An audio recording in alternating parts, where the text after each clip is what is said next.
नमस्कार। आज हम एक बहुत ही दिलचस्प किताब एटॉमिक हैबिट्स यानी कि जेम्स क्लियर की परमाणु आदतों। परमाणु आदतों पर बात करने वाले हैं। हमारे पास इसके हिंदी सारांश के कुछ अंश हैं और हम कोशिश करेंगे समझने की कि जो रोज के छोटे छोटे कदम होते हैं ना, वो कैसे असल में बड़े नतीजे दे सकते हैं। और एक सवाल जो दिमाग में आता है, रोज सिर्फ 1% बेहतर होना, क्या इससे सच में कोई बड़ा फर्क पड़ता है? सुनने में तो बहुत ही मामूली लगता है ये। हाँ, मामूली जरूर लगता है, पर यहीं पे सारा खेल है, वो चक्रवृद्धि वाला, जिसे हम अक्सर नजरअंदाज कर देते हैं। सारांश बताता है कि रोज का सिर्फ 1% सुधार आपको साल खत्म होते होते लगभग 37 गुना बेहतर बना सकता है। 37 गुना? हाँ, और इसका उल्टा भी उतना ही सच है। रोज 1% खराब होना आपको लगभग 0 पर ला सकता है। तो ये छोटी चीजों की अनदेखी ताकत है। बाप रे, ये आंकड़ा तो वाकई चौंकाने वाला है। मतलब लगातार छोटे प्रयास कितने शक्तिशाली हो सकते हैं। अच्छा, इसमें एक और बात पर जोर दिया गया है कि आदतें सिर्फ काम ना हो, वो हमारी पहचान से जुड़ी हों, आइडेंटिटी से। इसका क्या मतलब हुआ? ये बहुत गहरा पॉइंट है। देखिए, सोचना कि मुझे जिम जाना है, ये एक काम है, एक टास्क। लेकिन अगर आपकी सोच है कि मैं एक फिट इंसान हूं, तो जिम जाना उस पहचान का एक स्वाभाविक नतीजा बन जाता है। अच्छा। आदतें तभी टिकती हैं जब वो आपकी पहचान का हिस्सा बने। सिर्फ इच्छा शक्ति के भरोसे नहीं, बदलाव अंदर से आता है फिर। समझ गई। मतलब आदत आपकी पहचान को साबित करने का तरीका बन जाती है। ये नजरिया तो काफी अलग है। लेकिन सवाल यह है कि ऐसी आदतें बनाए कैसे? किताब में वो 4 नियम बताए गए हैं। स्पष्ट बनाओ, आकर्षक बनाओ, आसान बनाओ और संतोषजनक बनाओ। ये काम कैसे करते हैं, थोड़ा खोलिए इनको। बिल्कुल। ये चारों नियम असल में आदत डालने के पीछे का जो मनोविज्ञान है ना, उसको बहुत सरल बनाते हैं। एक तरह का ढांचा है ये। पहला है स्पष्ट बनाओ। मतलब आदत डालने का जो संकेत है या क्यू, वो एकदम साफ होना चाहिए, आंखों के सामने। जैसे अगर सुबह उठकर पानी पीना है, तो रात को ही पानी की बोतल बिस्तर के पास रख दी। सुबह उठते ही दिखेगी, संकेत साफ है। ठीक है, यानी माहौल को अपने पक्ष में करना। हाँ। और दूसरा नियम आकर्षक बनाओ, वो कैसे? हाँ, इसका मतलब है आदत को किसी ऐसी चीज से जोड़ना जो आपको पहले से ही पसंद है या आकर्षक लगती है। इसे वो टेम्पटेशन बंडलिंग कहते हैं।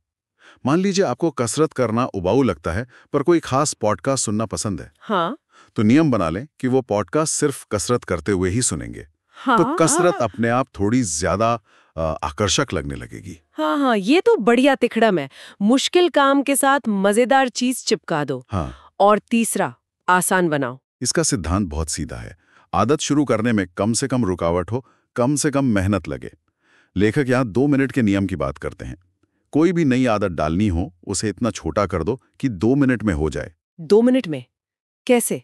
जैसे रोज किताब पढ़नी है के बजाय शुरू करो रोज 1 पन्ना पढ़ना है, या रोज योगा करना है के बजाय योगा मैट बिछाना है। बस। अच्छा। शुरुआत आसान होगी तो उसे जारी रखने की संभावना बढ़ जाती है। धीरे धीरे आप बढ़ा सकते हैं। ये बात तो सही है। हम अक्सर शुरुआत ही इतनी बड़ी कर लेते हैं कि पहले ही दिन हिम्मत टूट जाती है। और चौथा और आखिरी नियम, संतोषजनक बनाओ। इसका क्या मतलब है? इसका मतलब है कि आदत पूरी करने पे तुरंत कोई इनाम या संतुष्टि का एहसास होना चाहिए। हमारा दिमाग ना वो तत्काल संतुष्टि चाहता है। लंबे समय के फायदे तो बाद में दिखते हैं, पर दिमाग को तुरंत कुछ चाहिए होता है, ये मानने के लिए कि ये काम दोबारा करना फायदेमंद है। तो कैसे करें इसे संतोषजनक? छोटी छोटी चीजें, जैसे हर बार जब आप वो आदत पूरी करें, कैलेंडर पर एक बड़ा सा क्रॉस लगा दें। वो स्ट्रीक न टूटे, इसका एक संतोष मिलता है। या कोई छोटा सा रिवॉर्ड सेट कर लें। हाँ, वो चेन बनती हुई देखना अच्छा लगता है। तो ये चारों नियम, स्पष्ट, आकर्षक, आसान, संतोषजनक, ये मिलकर एक पूरा सिस्टम बनाते हैं आदतें डालने का। अब ये पूरी तस्वीर साफ हो रही है। अच्छा, अंत में एक और बड़ी बात कही गई है, सिस्टम पर ध्यान दो, लक्ष्य अपने आप हासिल हो जाएंगे। ये सुनने में थोड़ा उल्टा लगता है, क्योंकि हम तो हमेशा गोल्स, लक्ष्यों के बारे में ही सोचते हैं। हाँ, ये बहुत बहुत महत्वपूर्ण विचार है। देखिए, लक्ष्य वो है जो आप पाना चाहते हैं, नतीजा, जैसे वजन कम करना। पर सिस्टम वो प्रक्रिया है जिससे आप वहां पहुंचते हैं, जैसे हर रोज क्या खाना है, कब कसरत करनी है। लेखक कहते हैं कि अगर आपका सिस्टम अच्छा है, प्रक्रिया सही है, तो नतीजे अपने आप आएंगे। हाँ, सिर्फ लक्ष्य पर नजर रखने से क्या होता है कि अगर तुरंत परिणाम ना मिले तो निराशा होती है। सही बात है। लेकिन अगर आप प्रक्रिया पर ध्यान देते हैं, रोज के छोटे कदमों पर, तो आप लगातार सुधार करते रहते हैं। ये वही 1% वाला नियम है। आप प्रक्रिया पर भरोसा करते हैं, ना कि सिर्फ मंजिल पर। तो कुल मिलाकर निचोड़ ये निकलता है कि बड़े बदलावों के लिए कोई जादुई छड़ी नहीं चाहिए, बल्कि लगातार छोटे, पहचान से जुड़े कदम उठाना और उन कदमों को आसान और संतोषजनक बनाने के लिए एक ढांचे का इस्तेमाल करना, यानी वो 4 नियम। और फिर नतीजों से ज्यादा उस प्रक्रिया, उस सिस्टम पर ध्यान देना, शायद यही असली कुंजी है स्थायी बदलाव की। ये वाकई सोचने का एक अलग तरीका है। बिल्कुल सही कहा आपने। और ये बात हमें एक बहुत ही दिलचस्प सवाल पर लाकर छोड़ती है।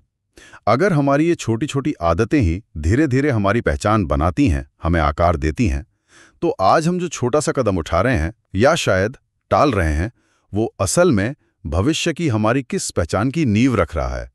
इस पर सोचना वाकई दिलचस्प होगा।